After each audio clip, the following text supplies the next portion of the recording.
talk about food, we think about many things. We think about memories, we think about connections, we think about emotions. And today we are going to be discussing the power, not only the power actually, but also the highs and lows of running a food business with none other than Rania Saied, the co-founder of Arabian Tea House.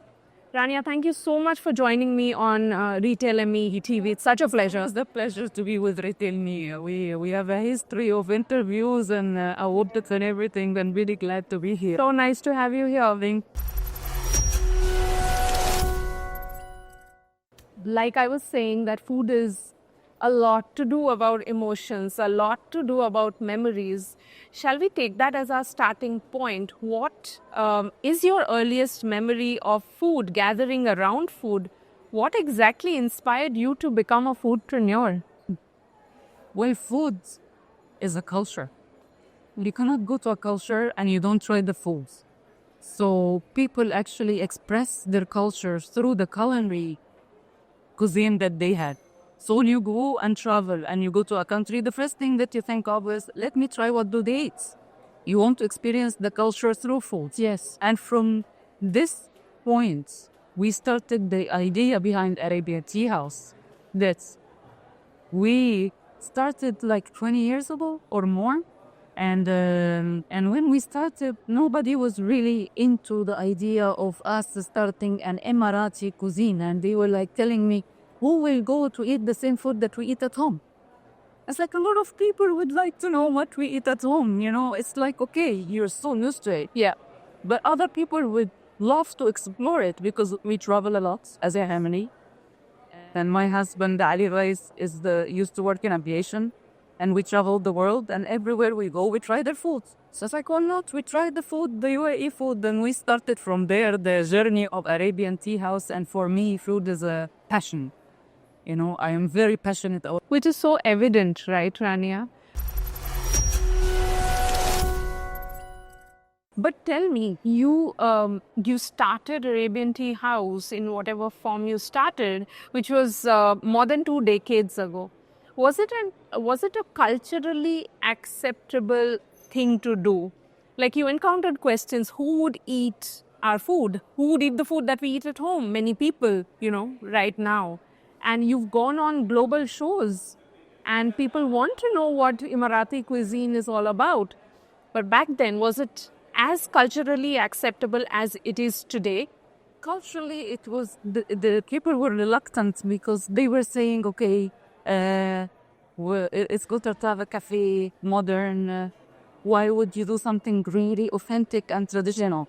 While we thought that Dubai is growing. Yes, Dubai is attracting tourists from all over the world. And the numbers are hiking up year over year. Yes. And you see, in the culinary scene of the UAE, you have now more than 13,000 restaurants as LLDAT recently in Dubai alone. Yes. So we were right. The market is growing and we grow alongside Dubai.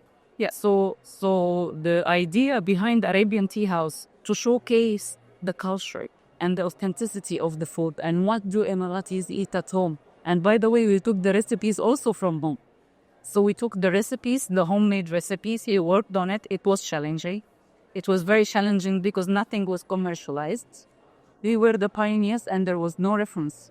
You know, when you open a restaurant, Indian restaurant, for example, you have so many references. You have the recipes, you have a lot of people. Tried and tested. Yeah. And but on the other hand, you had the first mover advantage, if I may, with Arabian Tea House and the way it has grown. Rania, should we spend a couple of minutes just understanding how you are popularizing the Emirati cuisine, but at the same time, how Arabian Tea House is growing, evolving? At Arabian Tea House, we started step by step. And this is a basis of the success of any business. You have to start small and gradually grow. You understand the business. You are adapting with your strategies that you're always looking at your goal. Sure. I've never missed our goal. with my husband, Ali Rais, and at Arabian Tea House, we started with one beautiful location at Al Fahidi. Yes, which continues to be absolutely stunning and breathtaking, I have to say. Thank you. And we started from there. We set up the recipes, the menus. We attracted people. Sure. And we saw the success. We felt it. Yeah. And from there, we started to have branches in the UAE. So currently we have 7 branches in Dubai. Yeah. 3 years ago, we went international. And we opened internationally with success. And I am very proud to tell you that some foreigners in Eastern Europe are eating machbous and salona, and they call it by name and they love it. So it took us some time to spread the culture. Yes, food culture, the Emirati food culture in Eastern Europe, but it was a success, and I'm very glad that it's a success. Yeah. Also, we have expanded the hospitality industry from one restaurant to a family-owned hospitality group. Yeah.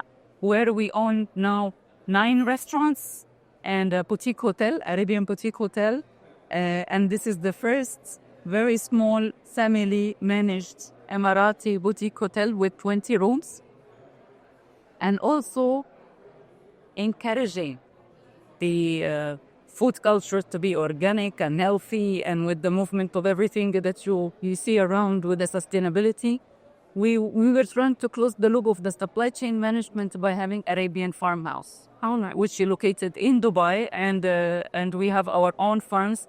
And alhamdulillah, I can easily say that we can supply a lot of fresh vegetables for our salads and some fresh fruits for our juices directly, locally, from Arabian Farm House to your table at Arabian Tea House and Arabian Fish House, also our new baby for restaurants. So this is amazing. I mean, how it's been a long journey. Yes, absolutely. Longevity, as we say. And you're not only, upholding the legacy culture, you're also creating impact within the industry. You're growing. And staying on the point of fun.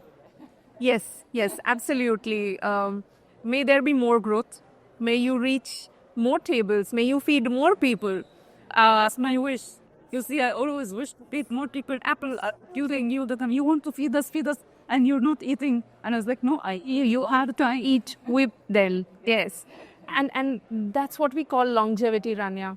But there's another side to it. While all of this is there, running a food business is not easy. How do you ensure longevity and profitability? How do you ensure that the business is operating profitably? I believe, and it's a strong belief, that profitability is a message. If you're running the business that is not profitable, then it's not a business. Yes. And there is a thin line between being very authentic, very traditional, running a traditional business, showcasing the culture, and having a successful business. You have to run both side by side. Absolutely. Adaptability is important. Yes. Setting your goals is very important. Working so hard and being passionate about what you do is very important. A lot of people in our office and in general on the ground, especially with our operation, they say, why do you people work? You owners should not work. I said, no. If we don't work, if we're not passionate about the business, this passion is transferable. Yes. You see?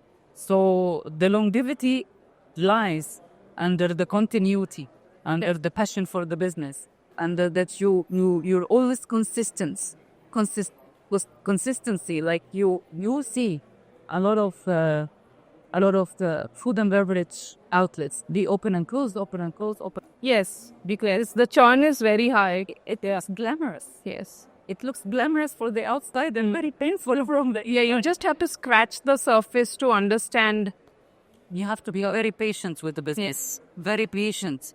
You don't print money and you not grow money on trees. Absolutely. Yeah, you have to be very patient. Like a lot of people ask me, how can I start my own business? And every single person in the new generation want to be owners. Yeah. But they don't know how painful it is. If you're the owner, you have a lot of responsibilities. You are the one who's taking care of everyone. You have the responsibility of providing to everyone before yourself. Yes. So it is the responsibility. And if you have the stamina and if you are flexible enough with your strategies and juggle the strategies around and being flexible with the strategies, set the goal high, but have a proper strategy in place. If this doesn't work, I will do that. If that doesn't work, I'll do another thing. And you will be always on the ground to support other people. I don't think success will sustain. Yeah, there are too many moving parts, and adding on to everything that you said, being right on top is often a lonely journey and a lonely place as well. So, taking cue from there, what would be, your key advice to people who are aspiring to become foodpreneurs, start their own food business? If you had to give one key advice to them. Work in the food business first. Okay. Work. Okay. Work in the food business. See if you really like it after working in the food. Yeah, it's a difficult one. You start ground up and you see whether you like it or not. Ground up and starts with seeing, feel, absolutely check before you put all your money in something that encloses or you invest your own money. Work in an entity and see. Are you going to be able to sustain it? Are you going to be able to take it forward and succeed? Or you will say, no, it's not my thing. That's not my cup of tea. I need to change the business. I need to change the full thing and work in fashion, for example. Yeah, and that's perfectly okay. But then this is so pertinent. This is so important. Get the feel of the business, start ground up, work. Well, the feel of the business depends on you as a person. Sure. And also, you have to look to know that you will sacrifice a lot of your time. A lot of the Certainly. and you will sacrifice it happily if you love what you do. So you have to check if you will love it. Absolutely. And on that note, we move on to our fun segment, Retail Rapid Fire. Very fun and easy, Rania. What's your favorite food destination? I have to choose from my restaurants or other restaurants. No, you actually have to choose a destination. It doesn't have to be a restaurant. Destination. Yes. Okay, I like Japan. Lovely. When you're having, let's say, a bad day, what's soul food for you? What's that food that you reach out and that's sure to cheer you up? You will be surprised with the soup. Oh, soul food. Yes, that's a soup. Yeah, a soup. That's lovely. Yeah. One Emirati restaurant that you think is still a hidden gem that people should explore? Emirati restaurants, yes. Which can't be Arabian Tea House. Arabian Fish House. Okay, I'll take that. Okay, all right.